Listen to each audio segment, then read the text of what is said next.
Diagwicha Harja Agus Felcha. I'm Sean, your local moss witch, and today we are heading back to Scotland together. Part 2 of the Scotland series. I am so excited, okay? So excited. I think this might be my favorite part of the trip. The entirety of the trip was just one of my favorites, of course. It's Scotland. The Scottish Highlands is one of my favorite places on planet Earth. But in this video, we're gonna go to the Isle of Skye, and I just have a very, very special place in my heart for the Isle of Skye. So stay tuned. I'm super pumped. I hope you are too. Before we get into that though, I want to have a quick chat about a book that I'm currently reading that I'm really enthusiastic about. This is called The Diary of an American Witch by Marshall, the Witch of Southern Light, and if you follow me on Instagram, you'll know how much of a big fan I am of Marshall. I think this is one of the most important books of our time, not only to be able to have a first-hand digestion of what's going on in American culture and American politics at this time from the perspective of a queer witch, but also because what I love about this book is the fact that it's a diary of a witch. And that may seem very basic, but let me explain. So I've listened to Marshall talk about writing this book and his process in writing this book. And one of the things that he cites was how inspired he was by this book written in the 1960s by Sybil Leek, I believe the witch's name was, of England, and it's called Diary of a Witch. I haven't read the book, so I'm not sure what the contents are, but one of the things that he cited when he was reading this book and thinking about writing his own is that it wasn't a diary. And again, that may sound so basic, but I want to know a witch's day-to-day. You probably want to know a witch's day-to-day. I've gotten so many questions over the past year of what are your daily practices? What are the things you do on the daily? And I've sat and thought to myself, well, no one's going to want to see that. You know, no one's going to want to see me drinking coffee in the morning cussing at my email. And then it had me questioning, do I do enough witchy things during the day? Is this going to be interesting enough for my viewers, for my readers, and those that consume my content? And it really does. It's something that really puts you on the spot of like, what am I doing in the everyday to support my spirituality, to support my overall wellness mentality as well? So we're able to see in every entry Marshall's thoughts, Marshall's feelings, and also how Marshall approaches spell work from the very beginning, from the first idea of, I want to do the spell. There is a need here that is present for which I need a spell, or my friend needs a spell, or my neighbor needs a spell. And we get to see the process, bit by bit. What ingredients Marshall chooses to use, what incantations Marshall chooses to use, how he grounds and centers himself, what are his personal approaches to that. Every step is detailed. And the diary entries aren't huge. You know, we don't have pages and pages of Marshall describing every tiny little bit of the spell. I love to see the cogs turning, how he is thinking like a witch. And I think that this is something that a lot of people want, but they don't know how to ask for. So Marshall is filling a needed gap here in the community of, I want to visibly see the steps of your spells. No edits, no cuts, no just big focuses on pretty aesthetics, which is what we see a lot of the time on Instagram and TikTok when we want to know how to do a spell. And we're watching this very produced version of spell work from a creator that knows if they make it pretty, if they make it bright, you're probably going to interact with it and watch it. Doesn't mean that spell is any less valid or less powerful, but content creation has to have some kind of production to it. This is all to say that I think we're getting that how do I approach mindset and an answer from reading line by line of how one witch from a certain lens, from a certain tradition, from a certain background is step-by-step approaching his spells. That's what I've been wanting for a really long time, and I know a lot of folks are also gonna want this. So again, The Diary of an American Witch is now out by Marshall, the Witch of Southern Light. You can find him on Instagram at Witch of Southern Light, and from there in his link tree you can find his book. I'm still reading this book. I'm still loving this book. Every page, I'll fly through like 20 pages and be like, wow, that was so good. You know? So I really think that if you're a witch in America right now, you need to read this book. If you're a witch operating from any point in the world, you need to read this book. And if you really want a lot of digestible information about day-to-day spell work, or how a witch approaches spell work on certain days, on certain weeks, you might want to check this out. Okay, back to Scotland. So in today's video, we'll first be checking out the Highland Folk Museum. This is a filming location for Outlander. This is where we get a really, really beautiful in-depth look of the life of Scottish people, both rural and in town life. We see this through many eras too. I noticed a very, very early village, which is the filming location for Outlander. This would have been probably early 1700s, maybe even before that. I'm not really 100% sure, but that was the look. We have the thatched roof housing early representation. Of course, that part was my favorite section because I'm a big, big fan of rural living. Not in a trad wife way though. If you're here for a while, you should know that. And if you're new, not in a trad wife way. This and vaccines. So anyway, that's super cool. We get to see like 1940s, 1950s blacksmith shops and farmhouses and schools. So if you're interested in Highland folk culture, it's a really, really needed place on your map.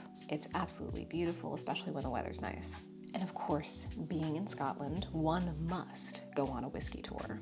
And this is not me being stereotypical. Whiskey is a very, very important export for Scotland. It's a very big part of their cultural history as well. And the making of it is an art.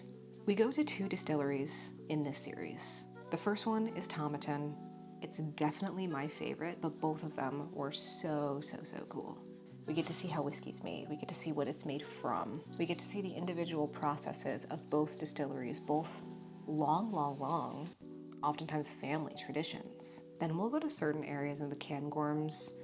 If you don't know what the Cairngorms are, it is a very beautiful like national park area of the Highlands of Scotland. It is green, it is wooded.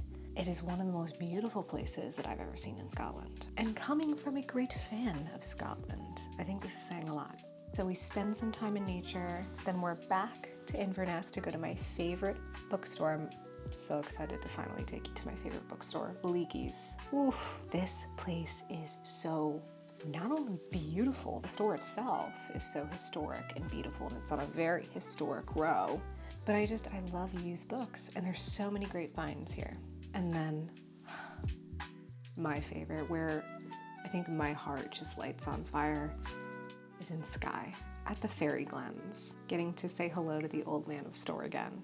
Going to Portree, a beautiful seaside town in Skye. I believe it's called a village by the locals, but so cute, so pretty. I've been there twice. Can't wait to take you with me. So without further ado, let's go back a year ago to Scotland.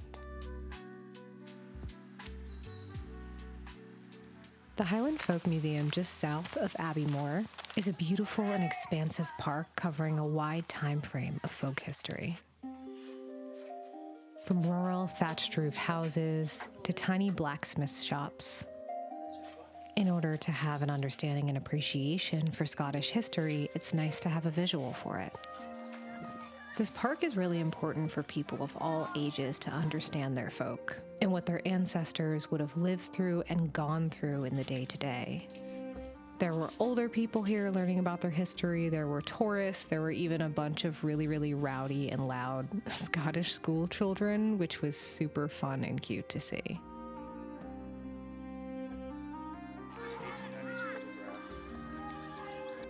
I especially love to see how people learn, how tools of learning and science had developed over the years.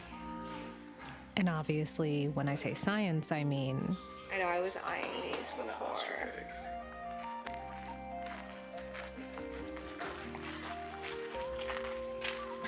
The textile trade was hugely important to Scottish economy and culture. This is an example of a shop of someone who would have made tartans.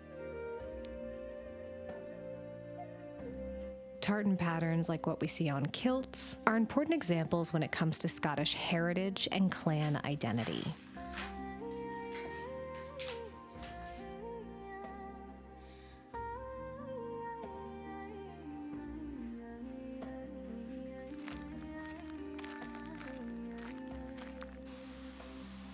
The trees and plants are, of course, our ancestors too. And these trees, these beautiful Scottish pines and these rowan trees, tiny but mighty, were very, very important for me to see, and I hold them close to my heart.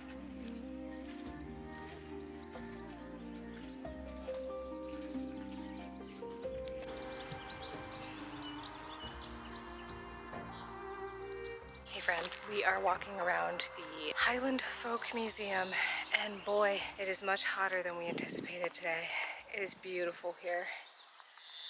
Just so untouched and incredible, and supposed to be discussing how the folk would have lived between the 18th and 19th century periods. So excited to see what they have to offer. Excited to take you with me while I sweat my skin off. Yeah, it's hot. All right, bye for now.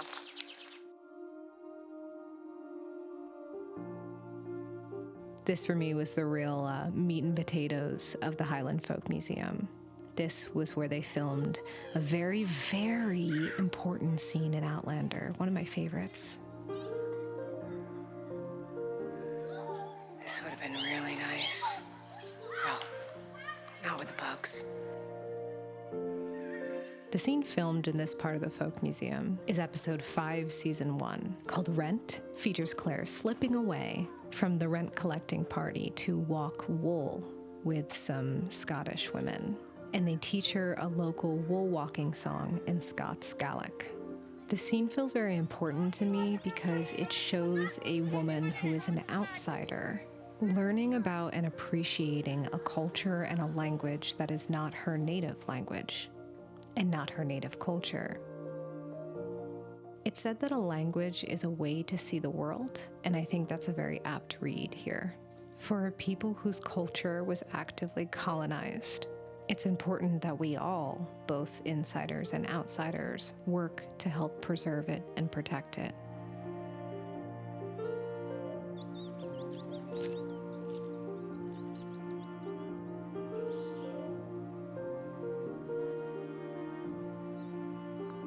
Rural living is deeply meaningful to me, and I think I've described this a lot for you over various videos in various countries. I love to see the representation of this in different parts of the world if I can.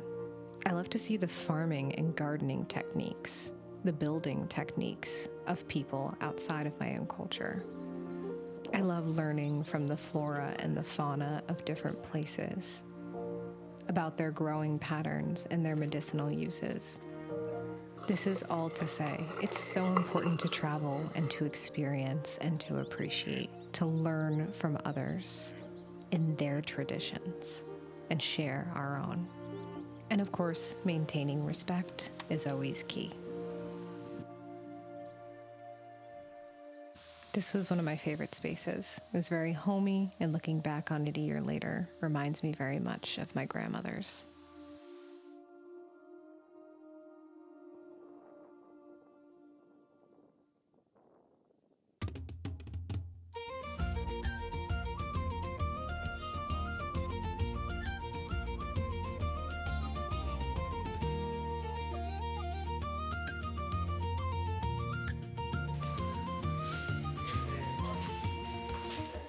Near Inverness, in the small town of Tomatin, is the Tomatin Distillery. Probably the most fun you will have at a whiskey distillery in the country.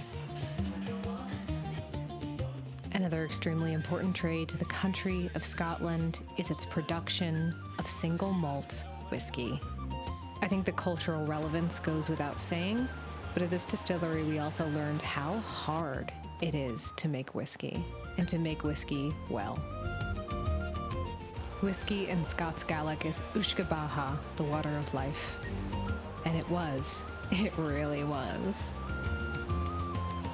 So this is the mashed up barley called the mash, creating alcohol from fermentation. And the fumes coming off of this guy almost took me out. I say that's a big industrial teacup. Literally at one point our guide opened the hatch and told us not to stick our faces in. And guess what your girl did? Well, it's his first time in Scotland. He came in a day like this, but actually really quite hot.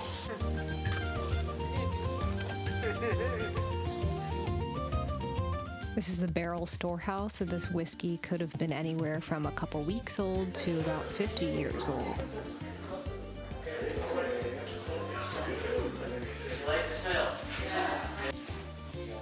Yeah. Have you noticed if you go to a wine tasting,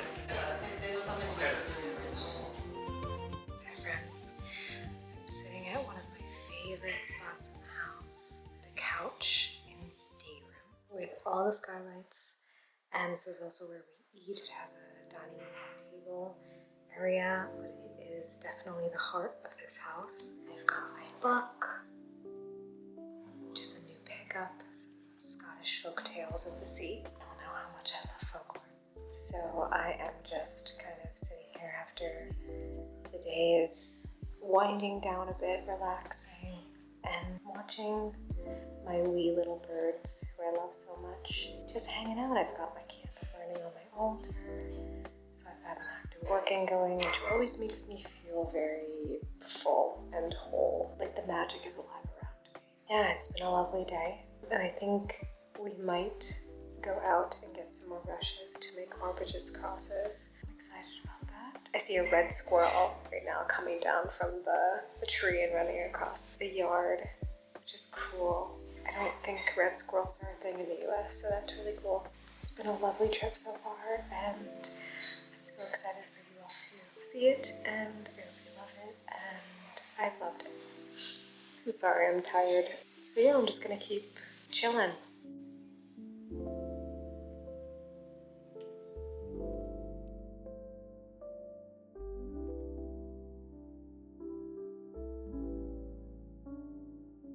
We are on the way to Logie Steading, and shout out to Ross, our friend from Elgin, who told us to come over here to look for some cool bookstores.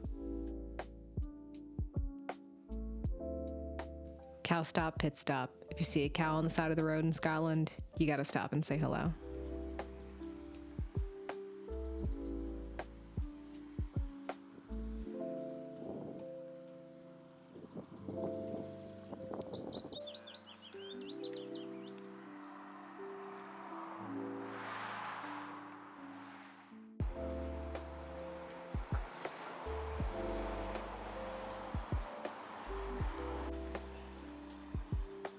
Huge shout out to the Cairn Candle Company. They literally made one of the best scents this smeller has ever smelled. And let me tell you, I've smelled a lot of smells, but this one was just unreal, honestly. And I'm so sad because they don't ship to the US. And I completely understand why, but I just want to be able to get another candle. So, love you guys, miss you guys. What's really cool about this company is that they make candles with Scottish Gaelic words. So I really, really love that. That's the candle I got.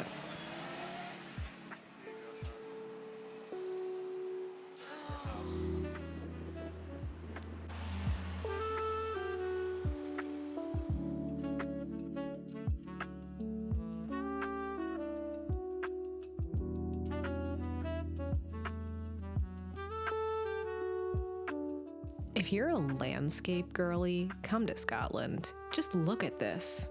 You don't see this every day. I just want to lay out in it, face down.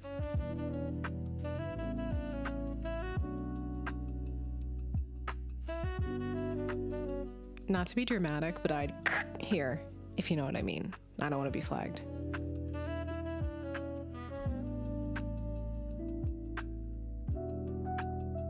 Pit stop, grave stop. See a cemetery or graveyard, gotta stop. You're also going to see a lot of this in the Ireland videos, but I have a thing for the Celtic cross gravestones, grave markers. I have a thing, okay? An obsession. This little hexagonal building still sticks with me. I still feel like I'm walking here in my dreams. There's a hearth, there's windows. It was definitely for maybe a living groundskeeper to stay, or maybe grave diggers to come and warm themselves after digging graves, but I just thought it was a really interesting space.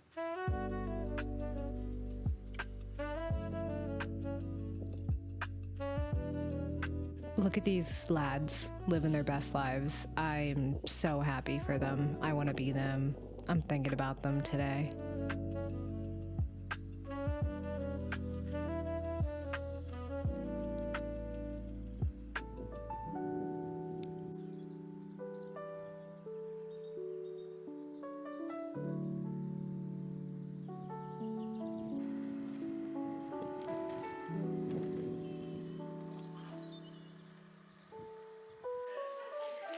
I'm not gonna lie, I was kind of blown away by this place. The gardens, the cows, the bookshop, especially being a used bookstore. Y'all know. Y'all know that's how to lure me to my right?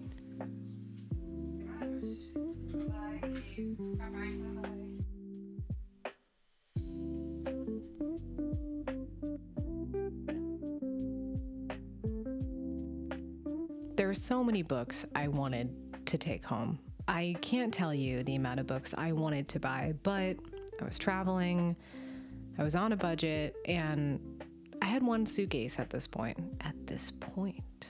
Okay? But seriously, I couldn't come home with an entire giant suitcase of books, so this is the record for us to enjoy together.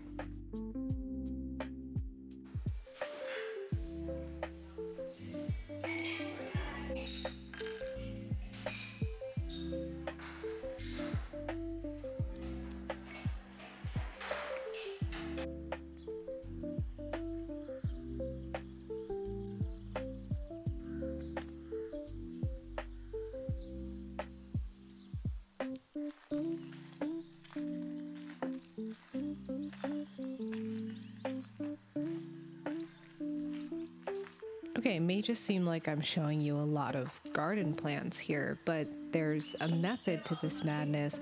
I think it's important to see what's growing and being sold in the garden center in an entirely different country, in an entirely different ecosystem and regional environment. So I love to see some things I could recognize and some things I couldn't.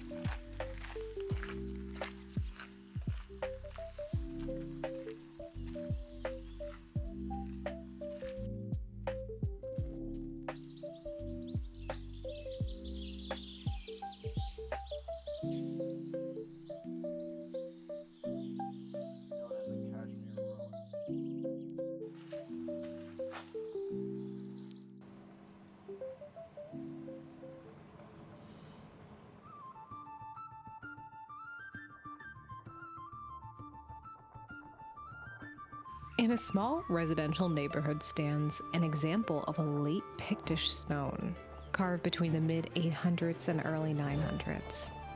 History exists all around us, no matter where we look.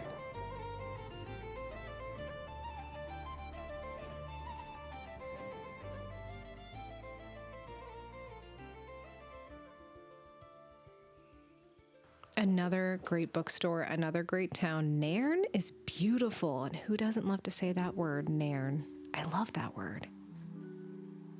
We will be back in Nairn again to walk the beach in the next video, but look at how cool these books are in the meantime. And gang, let me introduce you to my best friend.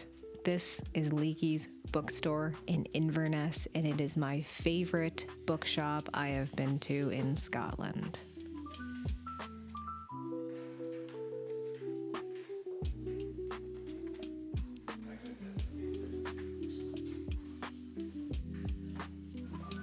Yes, of course I picked this up. Thank you for asking.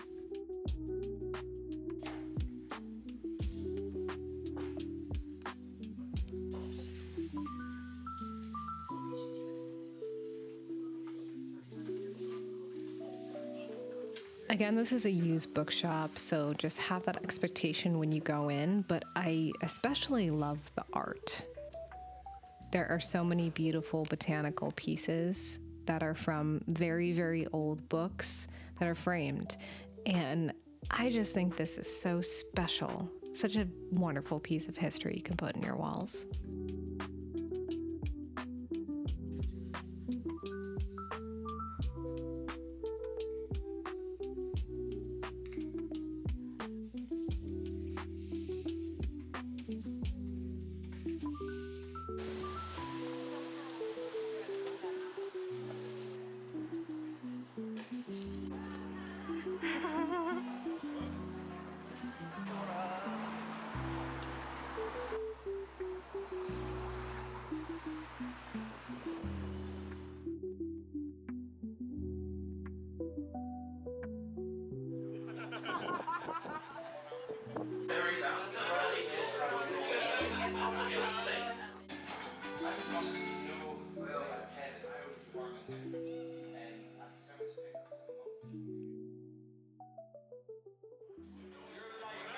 Attraction, get some satisfaction. Take a cheese, at least a try. A sober man or patty, drunk and fair to 20.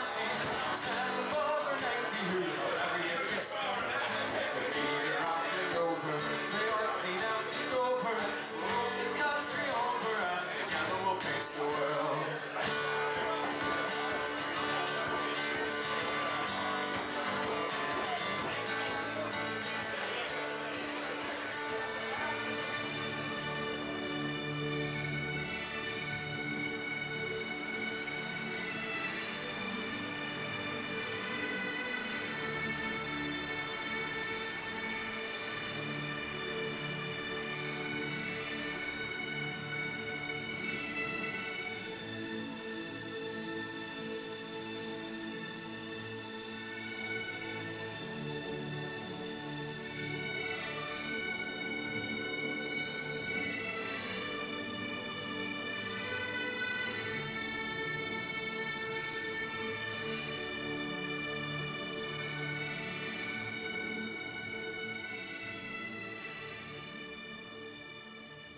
I love anything associated with fairy lore or fairy stories, myths, and legends.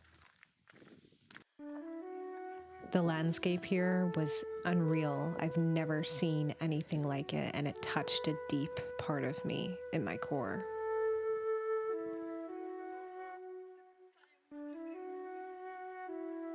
In 2024, when I visited Skye, we went to the fairy pools. And in 2025, we went to the fairy glens. These places are peaceful and steeped in legend. Very, very important places to the Scottish people and the local region of Skye.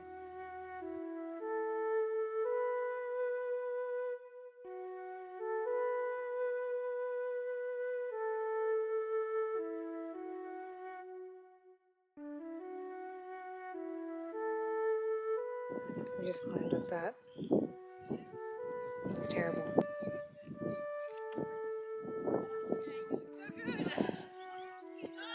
Pretty hard drop to the ground. Ouch. On Skye, I felt deeply connected with the land and with the soil. Being in a place of such important legends, I felt very connected to Anne Morrigan. I felt her, a fairy woman of the mountains, stirring beneath my feet, as if she were mirroring my steps just under me.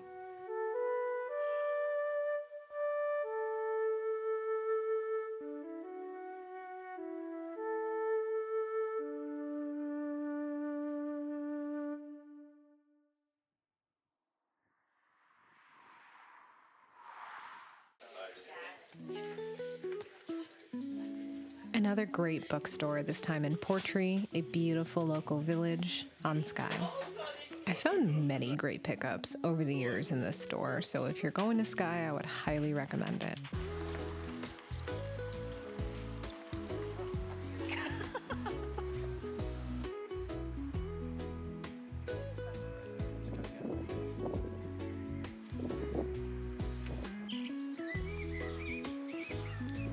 As you can see, Portree is a gorgeous, stunning, colorful town. And while in the midst of a shore town, we were actually able to find a really nice nature walk, from which the views were breathtaking.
If heaven was on earth, it'd be this spot on Skye at sunset.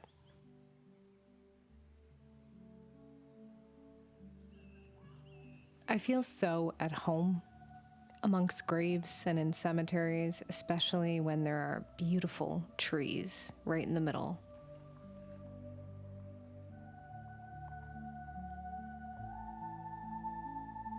This was like an untouched spot of peace right next to the sea. Could you imagine anywhere more perfect to be interred for eternity? I couldn't.